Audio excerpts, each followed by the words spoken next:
Hello, everyone. My name is Gary Gomes.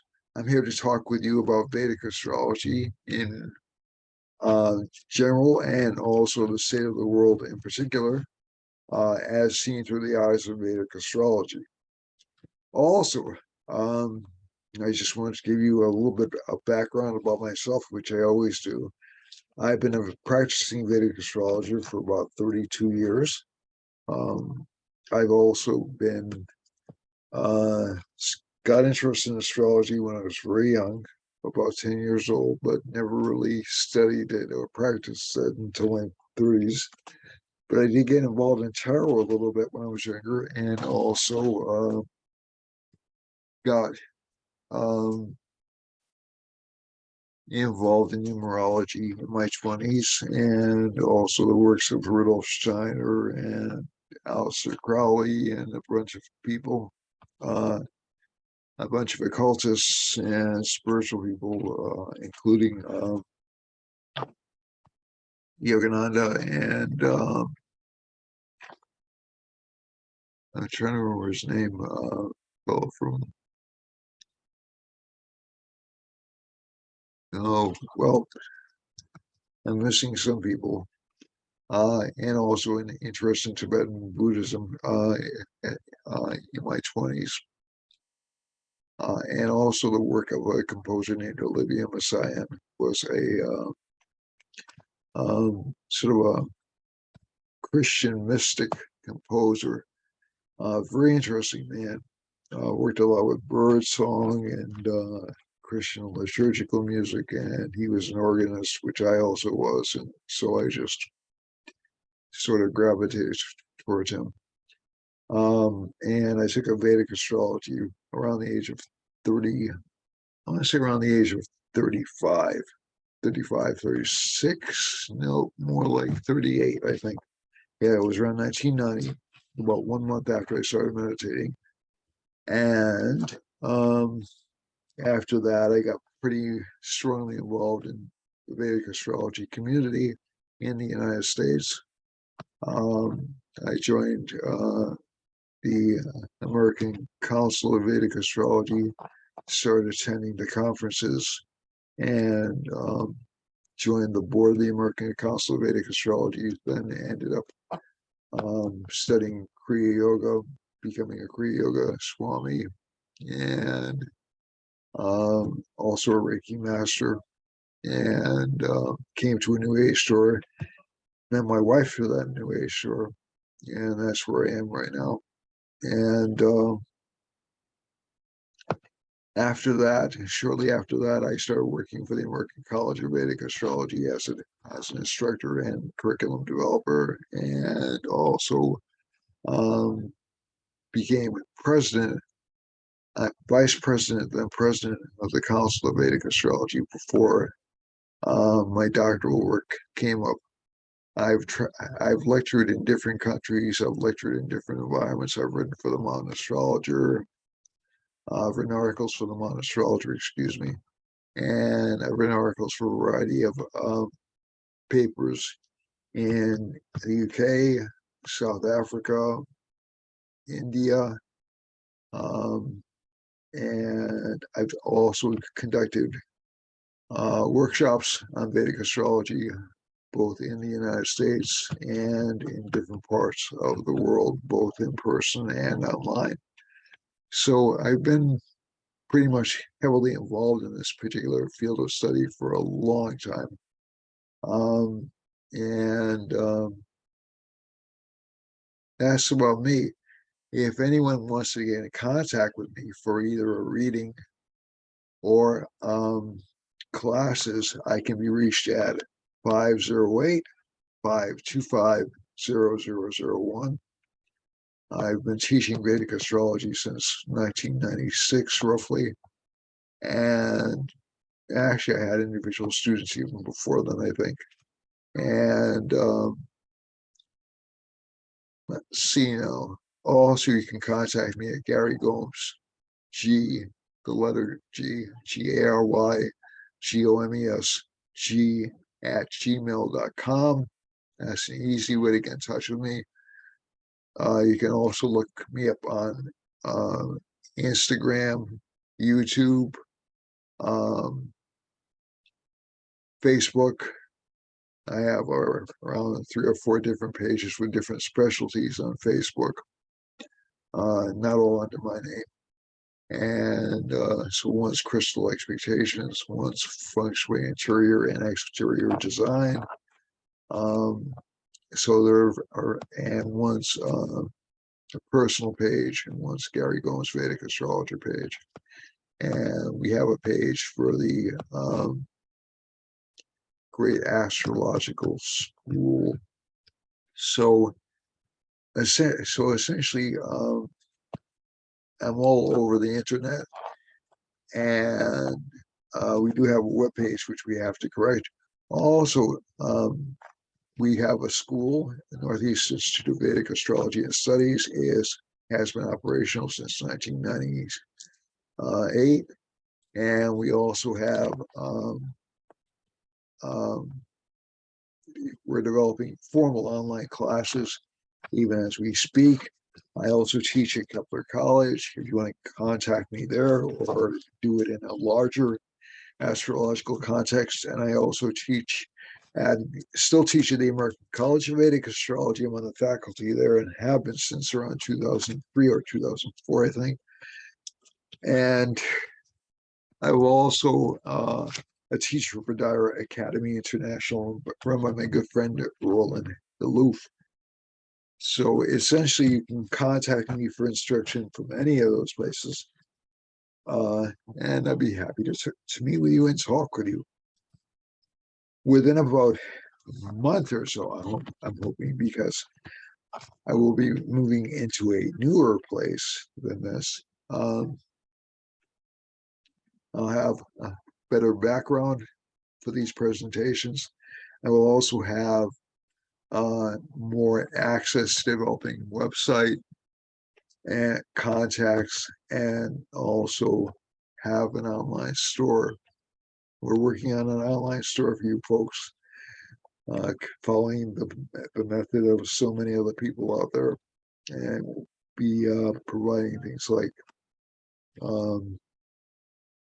mantras are free with a reading, so we're not going to give you mantras, but we'll be providing things like yantras, statues, beads, puja kits, and things like that, which are good for remedies. So one part of the Vedic astrological tradition involves use of remedies. I'm going to be contacting friends of mine within the priest community, and they'll be providing rituals. I can do some rituals for you. And I can also do rituals with you. So we're starting to expand and go into a lot of different directions. I'm also planning on having a music page, music site up pretty soon, and also other sites. So this is really just the start of an ever-increasing web presence.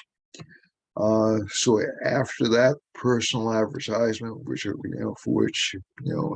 which is essentially just a way of letting you know what services I have to offer. We'll get into the show. Please remember to subscribe. If you want to send me a like. That'd be great.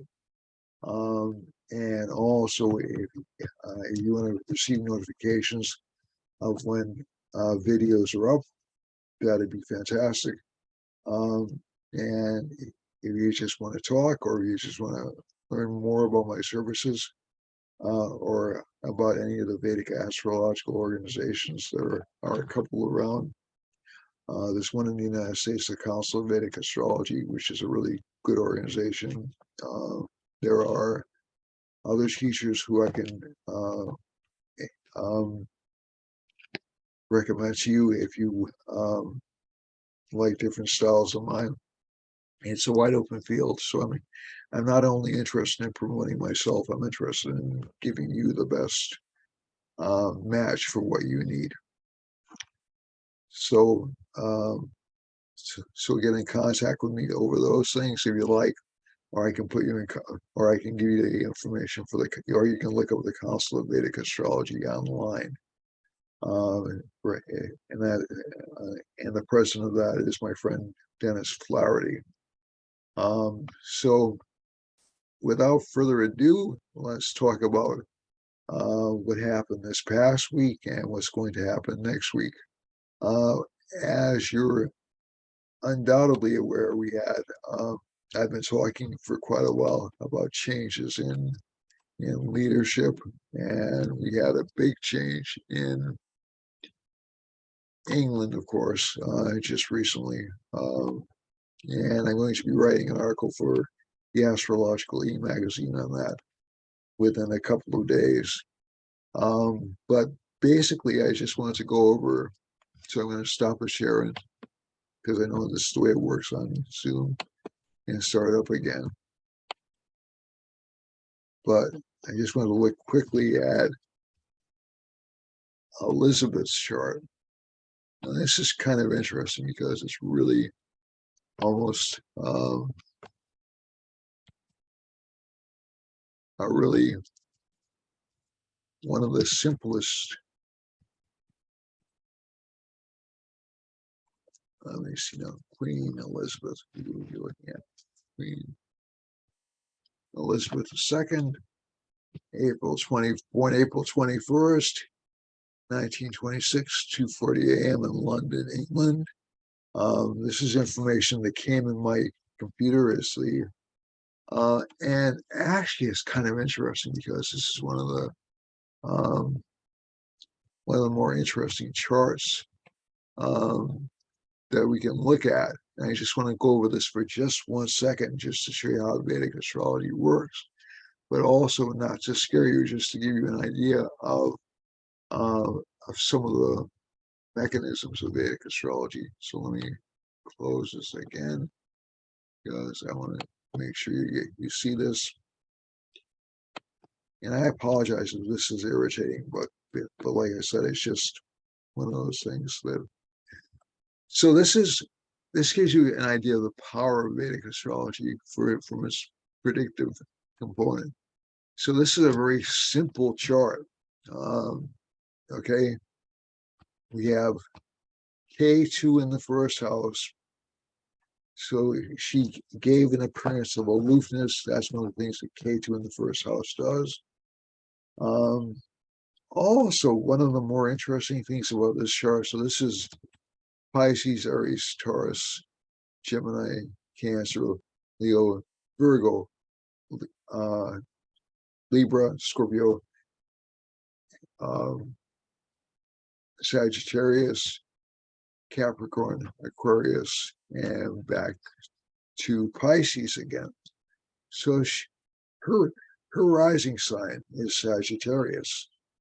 Now, one of the first things that I noticed about this chart years ago when I first looked at it was she has a great capacity for owning land, because Mars is exalted in her second house. Mars is a planet or the indicator of land.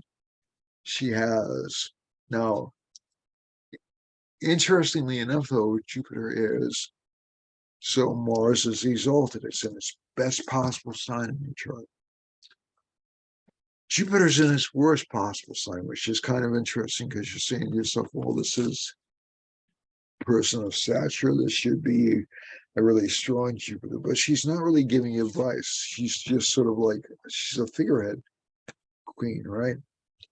So the king and queen of England are essentially their leaders, but they're figurehead leaders, so that they represent leadership. Now, that doesn't mean they don't have any power, but they don't have as much power as you would normally associate with the leader of a country. And England is, in fact, a constitutional monarchy. It's run by the it's run basically by the House of Commons, and so you see this Mars exalted. That raises Jupiter up. Jupiter is debilitated, so it's rather weak. Okay, And Saturn's in the 12th house. The Lord of the second house is connected with longevity.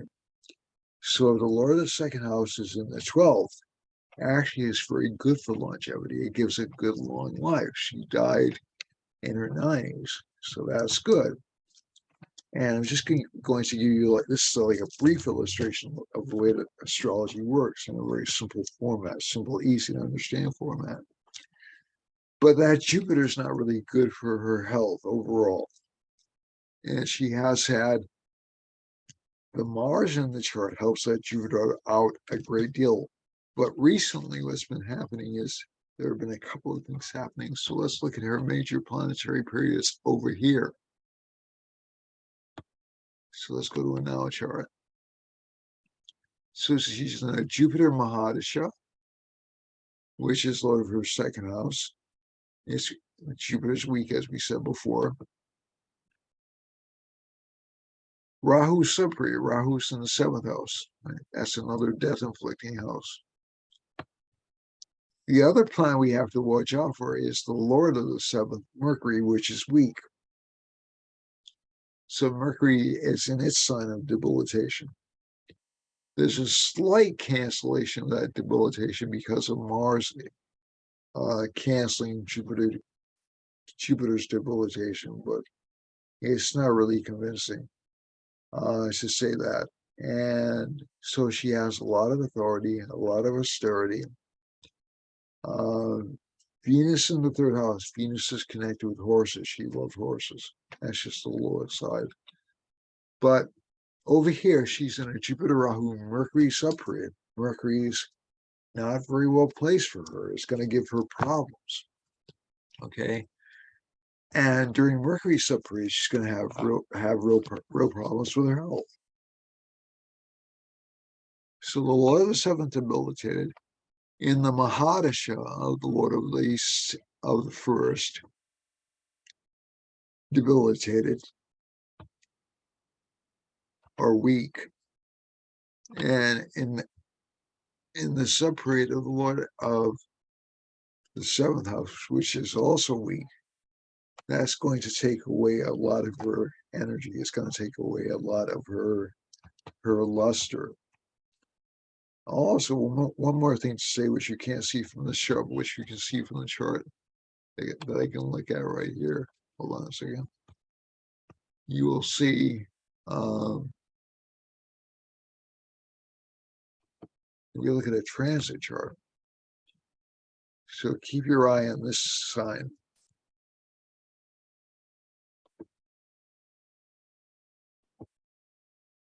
Saturn's in that sign. So Saturn's essentially saying, if you're young enough, Saturn transits won't affect you. They won't bother you. If you're old enough, they probably will. So if a person gets to a certain age and Saturn passes over the 2nd house, because every 30 years Saturn's going to pass over a certain sign. But if you get to a certain age and you're in a certain major planetary period which is connected, which is weak, it's in the 2nd house, and the subperiods are also connected with death-inflicting houses, it's easier to die. Doesn't mean the person has to die. And the other interesting thing, I think, was that she died of bone cancer. Now, Mars aspects the sun in her chart. And the sun does rule bones. Currently, Mars is aspecting the sun by transit.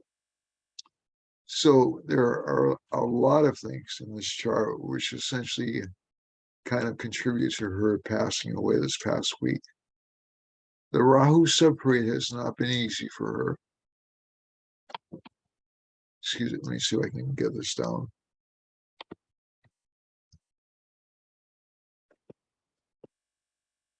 My levels.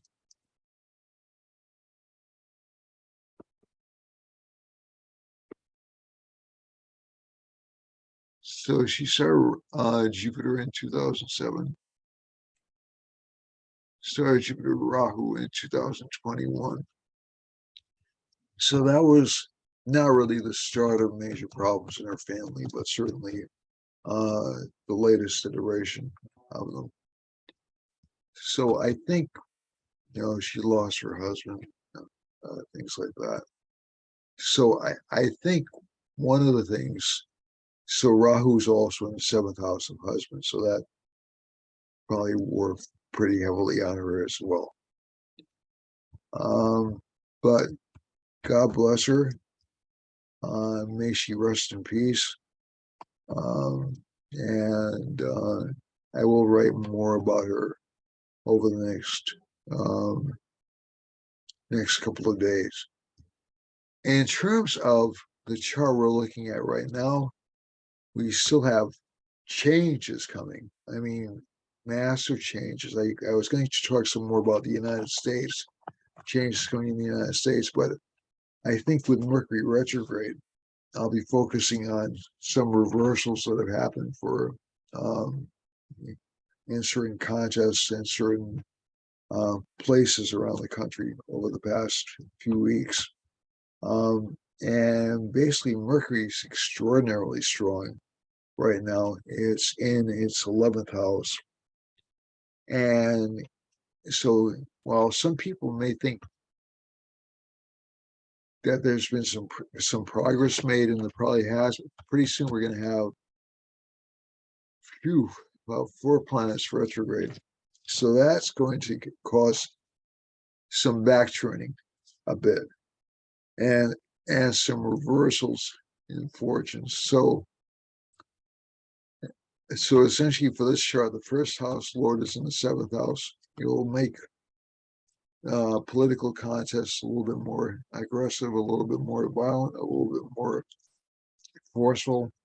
We still have a lot of violence in the United States in particular. Mars is aspecting the sun. Our leadership around the world is definitely more violent. That'll pass a little bit after this Wednesday. You'll see a little bit less violence after this Wednesday. And actually more potential for things like earthquakes than people were predicting earlier on. And the reason I'm saying that is because Mercury will be going backwards and will be in conjunction with the sun and will be aspected by Jupiter going backwards. So this will reverse some trends that we've seen politically over the past few months. And by that I mean essentially what happened was there was a lot of there's been an uptick in President Biden's approval ratings. There's been an uptick in more traditional approval ratings. But this is a Rahu major planetary period for the United States. So I still think we're going to see a lot of disruption in the United States over the next few years. And I'm not seeing a lot of economic progress happening. The moon right now is in Aquarius, and although that's a relatively benign position for the moving towards the exaltation sign, it's still in the sign of what's considered to be an enemy. And that causes a little bit of anxiety for people in general. Let me just get this out of the way.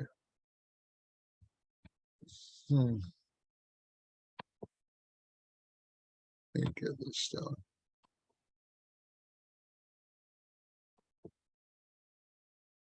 And the other thing is Jupiter, if we want to use the outer planets, Jupiter's with Neptune.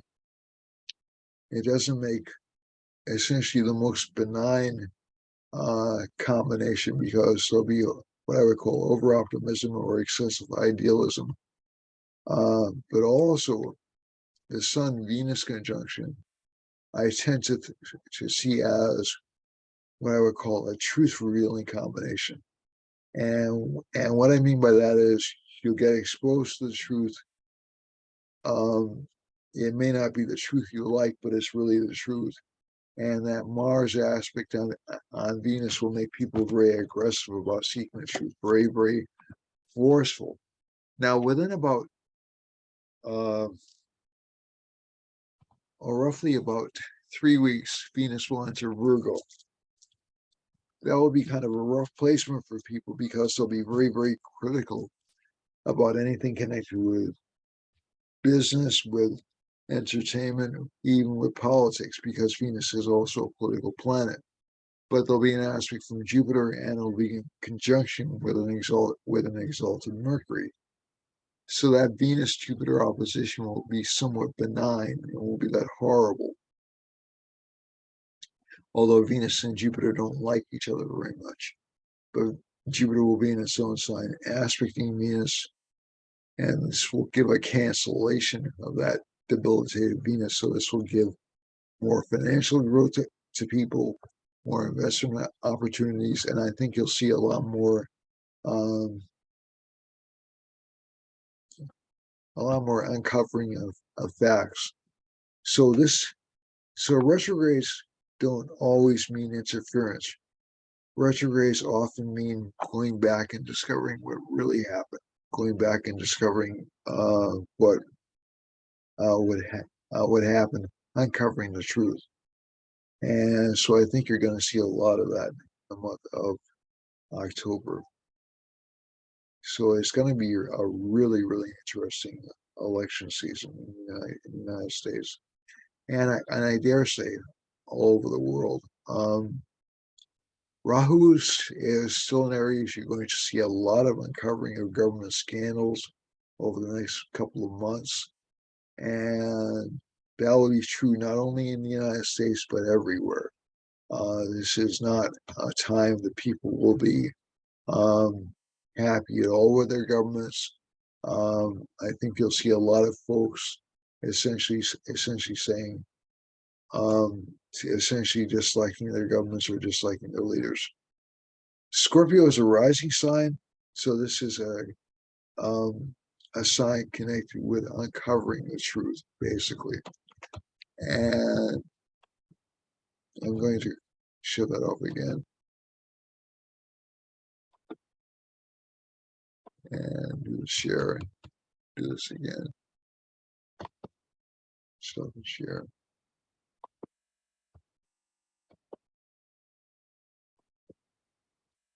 And it's also a sign connected with Scorpio, is also connected with foreign entry, intelligence, the FBI, the CIA. And I think one of the things you'll start to see is a lot of exposure of a lot of the intelligence agencies over the next couple of months. I honestly don't know whose side is going to come down in favor of. Okay, that's something I really don't know. But basically, when you have combinations like this in a chart, you will see a lot of stuff come out that people with those was buried and forgotten about. Jupiter's aspecting Scorpio right now, so that does tend to give an uncoverage of the past. 1, 2, 3, 2. Saturn's in the 3rd house, so again, this isn't particularly good for financial success, although you will start to see some people get very optimistic about the future or start to say things that are very optimistic about the future. But this moon down here in Aquarius is a little bit rough. I think just basically right now we're in a full moon. As I'm doing this broadcast, we're in a full moon or just past the full moon. Full moon was yesterday. And basically, I think you'll start to see some people's influence start to wane, start to die down quite a bit. And this isn't good for incumbents. This is not good for parties in power. So I think you'll see a lot of reversals over the next few months, a lot of surprise reversals, and also surprises in the markets. In terms of the world, let's see where, and again, we have some potential for flooding in California. That's K2 and Libra over here. And, but will that actually turn into a major flood or lakes, as some people have prognosticated? Probably not. The rainfall won't be that devastatingly bad, just because Venus essentially will start to dry up within a few weeks. The other thing is, from the chart, so Venus essentially brings rain. That's one of the great gifts that Venus has. It brings rain, but it'll be debilitated next month. It may bring flooding rains from Jupiter's aspect and the combination with Mercury, and it may damage the Earth a bit, but we won't see the large lakes that have been forecast. California is lakeland. Let's see now. So let's look at the time and space chart. All right. So you do have Mercury and Jupiter. So Jupiter's in the 5th house. So Mercury and Jupiter are close to Hawaii. You may see some flooding or some big storms out there, mainly because Jupiter's in a sign ruled by Mercury. 1 second.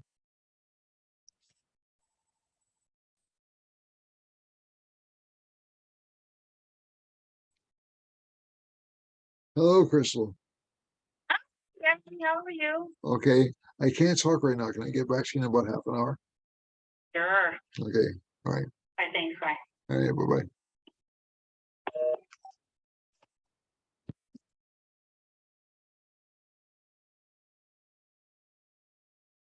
And the let me just see now. We have a Venus combination over here, and looks like Arizona, New Mexico, and there's a Rahu and a Saturn line on the West Coast. So that to me indicates a panic over loss or over hardship. Now, again, we know there have been electrical rolling blackouts in California or essentially power shutdowns. People are being advised not to use their air conditioners and to keep the thermostats high. And this sort of reflects that. That'll continue for at least another week, probably longer. In terms of flooding, it's more likely for things like that to happen and more likely for governmental overreach to happen in between Texas and the Dakotas and Oklahoma during this period. So you'll see sort of, trying to think of a good way to describe it. You'll see sort of aggressive action on the part of governments in those parts of the country. And there's a moon line over here. There's a full moon line over here and over Louisiana, Michigan. And so that will sort of represent a limelight being thrown on those states over here, this region of the country, and also on Mexico down here. There's a Mercury line running right through next to Pennsylvania, essentially between Pennsylvania, Ohio, and down to South Carolina and down to Florida. So you'll hear a lot of news coming out of that region, a lot of ethical complaints coming out of that region, or news about ethics coming out of that region, and news about financial growth coming out of that region and out of Panama. And there's a Rahu Saturn line going over Greenland, and eastern Brazil. So Brazil there have been problems with the Brazilian government, over the past few months, and some people are claiming that the president's already gearing up for an assassin. I'm sorry, not an assassination. My apologies. That was in Argentina a while ago. There was an assassination attempt in Argentina, but some kind of scandal connected with the government, and that's been ongoing in Brazil. But also there's potential scandal coming up about the election over the next few months. So apparently the current president is already gearing up to say the election has been rigged in Brazil. There's a Mars line running over Iceland, could indicate some volcanoes, could indicate even some volcanic activity near the Azores. In terms of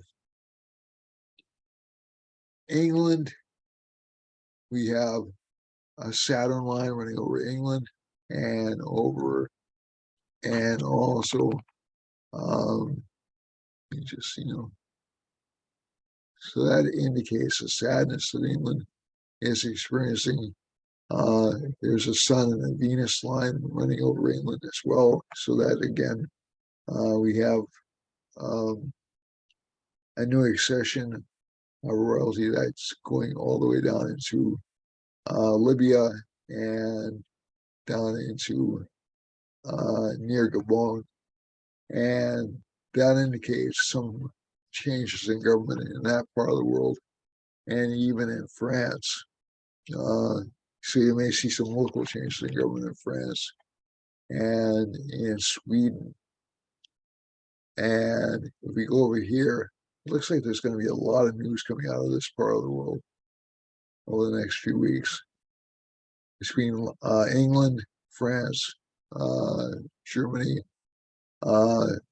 Germany's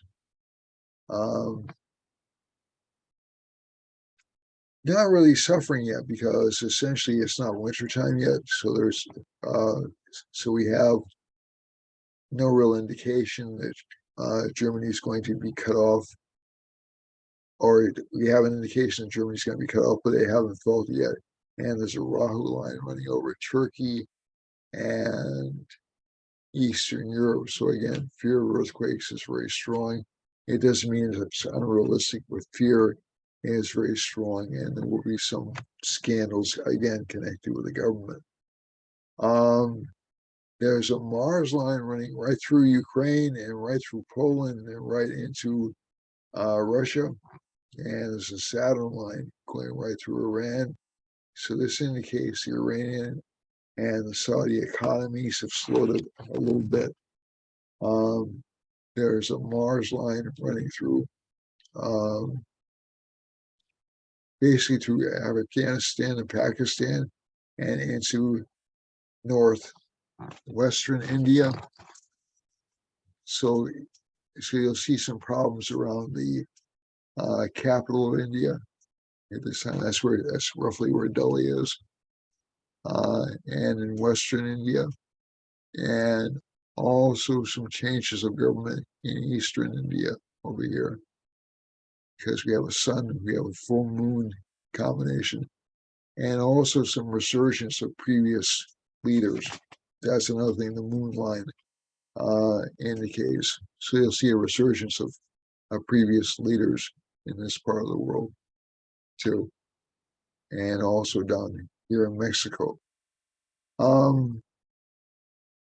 There's a moon Jupiter conjunction over Tibet and close to Myanmar and Cambodia, and that tends to indicate a more popular, the government's trying to take a more populist view, a more health of youth versus population. And the economy in these countries should actually get better, a little bit better in Indonesia as well.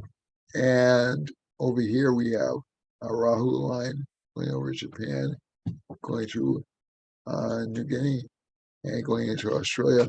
That tends to me to indicate there'll be some kind of panic or some kind of financial scandal occurring in those parts of the world, or financial or political scandal occurring in those parts of the world, and also in Australia.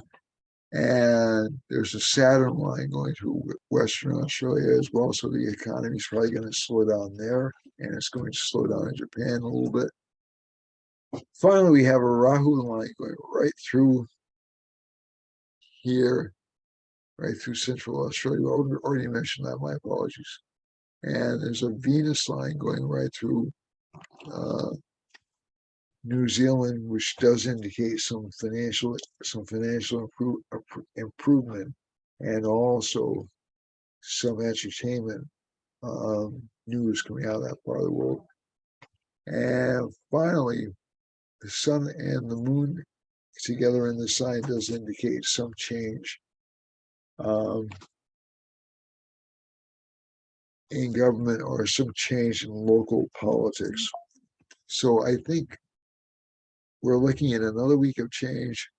A lot of it will be, most of it will be miscommunicated because of the Jupiter, because of the retrograde statuses.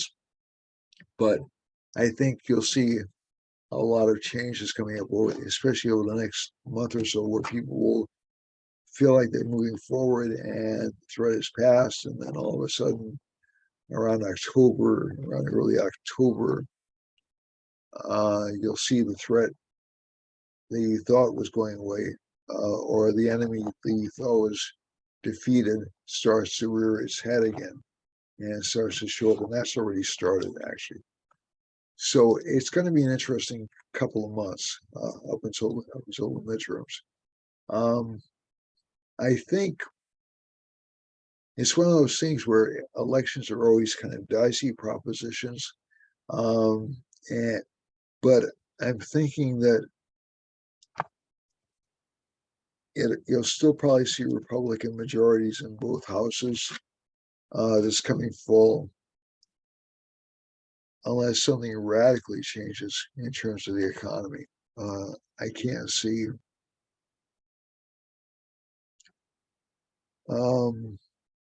trying to think of the right word. I can't see.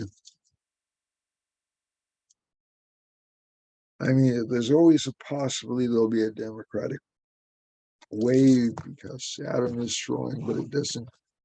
And all these planets are very weird. They're very. We have a lot of planets that are retrograde, but that usually means a return to or a revisiting of the past, not something new coming. So I think it's going to be an interesting period to look at. In the meantime, let me go to keep in mind that we are going to be having products off this page fairly soon and a link fairly soon, but not quite yet. So again, like, subscribe, please subscribe. I'm pretty far away from that 1,000 subscription membership, and I'd like to get there. And I need your help to do it. Okay, so let your friends know, and let all the people you know about this wonderful thing I'm doing. All right, so and also how modest I am. All right, so you have for this week, Aries still has Rahu in the first house. Aries is Rahu is, it looks like, is in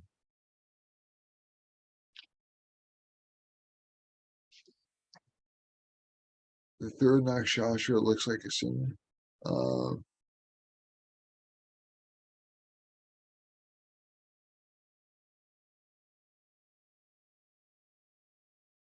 It's in the second house, it's in Bharani. So this will probably give more deaths. I hate to say that, but this will probably give more deaths and more transitions, especially to inherited thrones.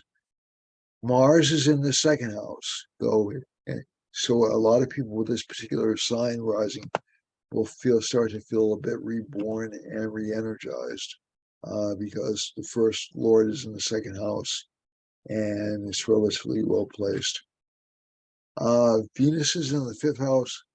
Children will want a lot of exotic things, a lot of unusual things. And you have to watch out for enemies. Enemies will be very strong and they'll be bringing up things you had forgotten about a long time ago. Seventh house, K2's in the seventh, and that gives a lot of financial opportunities to people, especially with a spouse, because the Lord of the eighth house is in the second house. And that's the spouse's money. So the spouse may actually bring more money in, but will seem to be much more distracted with work. And finally, needs to get out of this darn thing. I apologize. Keep getting this thing popping up. Okay, get on there.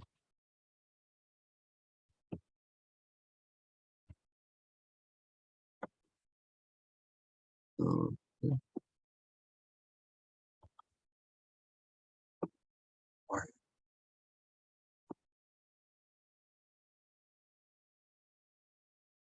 All right, so it looks like it stopped doing it.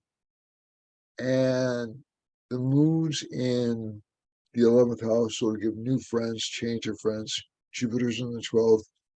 A lot of potential for self-reflection and for sleep. For Taurus, we have Jupiter in the 11th house, aspected by Saturn. So this month should be good for financial gains. The Lord of the 12th house of expenditures is in the first house. So again, it indicates expenditures for physical fitness and also for beauty. Venus and the Sun are in the fourth house. So the person will like to surround themselves with beautiful things and beautiful images. Mercury's in the fifth house. Children will be fine, but they'll start to resort to old behavior patterns. Ketu's in the sixth house. You have to watch out for illnesses. And Moon is in the 10th house, so there could be some change of career for the sign, some financial gains, and also some losses on wasteful products. For Gemini, Gemini has Mercury in the fourth house, exalted but retrograde. So that tends to indicate this particular sign will have some trouble communicating. It'll be over communicating to a certain extent. Sun and Venus are in the third house. A lot of ambition for beauty, for telling. Also, Jupiter aspect of Mercury does give a lot of the communications rather a lesson-like quality. So people will be trying to help friends out, but they'll also be trying to help them out through guidance rather than through finances. Let's see now. And K2's in the sixth, they have to be careful. K2's in the fifth. Children will be a little bit difficult to deal with. This is for Gemini. And Saturn is in the eighth house. So again, relationship partners seem a little bit down or a little bit disappointed in their luck. They'll feel like they're swimming backwards. Moon's in the ninth house, gives some good financial wealth for this sign, though. For Cancer, Cancer has no planets in the first house. The Lord of Cancer is in the eighth house, so this sign will seem a little bit isolated, or maybe even a little depressed, or a little bit hidden away. Venus and Sun are in the second house, will look beautiful, however, will look, all eyes will be upon it. It's good for communications. Mercury's in the third house, Ketu's in the fourth house, and Rahu's in the 10th. So there'll be some strangeness or alienation from family, but also some career building and some wealth building from this chart. For the fourth house Lord is Mars. Mars is located in the 10th house. so it indicates working from home. Saturn's in the seventh house, so relationship partners again will seem to be a little bit strange or a little bit difficult to deal with. And finally, Moon, I'm sorry, Jupiter and Rahu and Mars in the ninth, 10th, and 11th houses should be good for career and financial gains. For Leo, Leo has Sun and Venus in the first house, Moon's in the seventh. So this gives new business partnerships for the sign. It gives good financial good financial combinations for the sign. And so you should see finances improve. Mars is in the 10th aspect in the first house, so this sign will feel a little bit more aggressive or a little bit more pushy than usual. And let's see now, Saturn is in the sixth house, so again, there's a danger of overwork for the sign. And Moon is in the seventh house, so again, change of partnerships, maybe even some possibility of new relationships starting. Jupiter's in the eighth house. I think overall, whenever I see Jupiter in the eighth house, he gives some good investment possibilities or some good financial growth opportunities. Rahu's in the ninth. He gives, Rahu's in the ninth. It should give a lot of career scandals to the sign, but also a lot of growth. And Mars is in the 10th. It'll give the sign a lot of ability to keep back fears. And let me just see now. And from the 11th, you have, I'm sorry, the 11th Lord is in the second house, so that creates a financial Raj Yoga, or a great combination for increasing wealth. For Virgo has Mercury in the first house, which is good. Jupiter's in the seventh house, so that does indicate relationship partners from the past coming back. Moon is in the eighth house, some problems with friendships. Saturn's in the fifth house. This tends to give some problems with children, or children seem to be a little bit difficult or a little bit sarcastic. And trying to think of how to put the K2 in the second house, whose Lord is in the 12th house. He gets financial growth, but it will also take it away relatively quickly. And last but not least, Mars, Rahu, and Jupiter, that cluster of planets, brings some unexpected financial growth, but also some unexpected financial problems. So the second Lord is in the 12th Lord. The 12th Lord is technically what's called a Vipreet Raj Yoga. It should allow you to save money, but from my experience, this combination doesn't. From Libra rising, we have K2 in the first, K2 in the second house. I'm sorry, Rahu in the seventh house. And Saturn's in the fourth, so status and home life is a little bit no, but although it is considered to be a good planetary placement. Jupiter's in the fifth, good for extra luck from previous efforts. And Rahu's in the seventh house. That should give you basically let me just see, I lost my train of thought there. Basically, some financial growth. Sun and Venus are in the 11th house. Mars is in the 8th, so some improvement of finances for property for Libra. For Scorpio, Scorpio has Saturn in the third house, Moon in the fourth, Jupiter in the fifth. So this could indicate interest in a change of residence, a lot of bravery, a lot of financial pressure, though. Rahu's in the sixth house.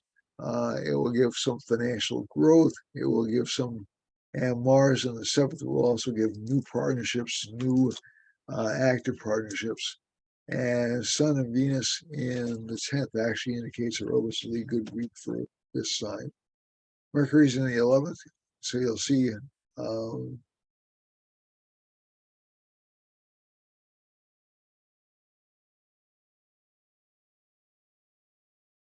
okay, so moving on to Scorpio. Scorpio has, okay, so we already like the Scorpio. Gains from real estate, gains from relationship partners. Good month for career, good month for gains, some spiritual travels, and some financial growth as a result of these placements. So this is actually good. It's a good time for children. For Sagittarius, Sagittarius has Saturn in the 2nd house, Moon in the 3rd, and Jupiter in the 4th. So this is actually a good placement for Sagittarius. It will give a lot of financial improvement, some improvement in status through hard work. Mars is in the 6th. This sign will have some difficulty. It should be careful around law enforcement. It should be careful not to irritate law enforcement or government. And Mercury's in the 11th house, and also it'll work for government a lot more than normal. It'll be involved with government a lot more than normal. And Mercury's in the 10th house, so that gives good expansion of career. For Capricorn, Saturn's in the 1st, aspecting Jupiter. So this again puts Saturn in a position of power. Saturn is aspecting Jupiter, aspecting the 7th house, and aspecting Ketu. So again, not a lot of career recognition. Moon is in the 2nd house, so that does give some financial benefits, some financial gains, and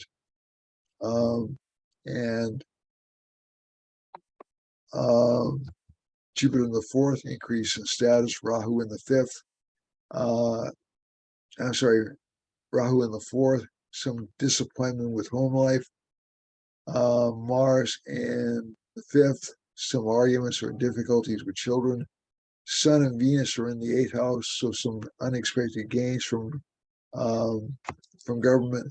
And Mercury in the 9th, some unexpected luck. For Aquarius, some unexpected financial luck. For Aquarius, Moon is in the 1st house, so it makes this sign a little bit sicker than normal, a little bit more tied down than normal. Jupiter's in the 2nd house, it should give it good financial gain. So Rahu's in the 3rd house, it'll make this sign very ambitious. Mars is in the 4th house, a lot of problems with home life. Sun and Venus are in the 7th house. It will give a sign good looking, but pretty aggressive relationship potential partners. Mercury's in the 8th, a lot of interest in occult matters or occult sciences or like astrology or metaphysics. Ketu's in the 9th, it will give attraction to unusual spiritual doctrines. And Saturn in the 12th, a lot of expenses. Finally, for Pisces, Pisces has Jupiter in the 1st house, as very good for financial gain, aspected by Mercury, so there'll be an attraction of younger people or people with fewer years than you being interested in you. Mars is in the 3rd, a lot of aggressive energy. And finally, Venus and Sun are in the 6th house, so some difficulty with beautiful people or entertainers. Ketu's in the 8th, some difficulty with long-term investments. And finally, the Lord of the 5th house is in the 12th house, extra expenses connected with children. That's it for this week. I have to go. As always, it's been a pleasure seeing you. You'll see more of me pretty soon. And I want to say I love each and every one of you. I'm very grateful for this opportunity to talk with you. And please share, like, subscribe. Thank you. Namaste. I love you all. Bye-bye, everybody.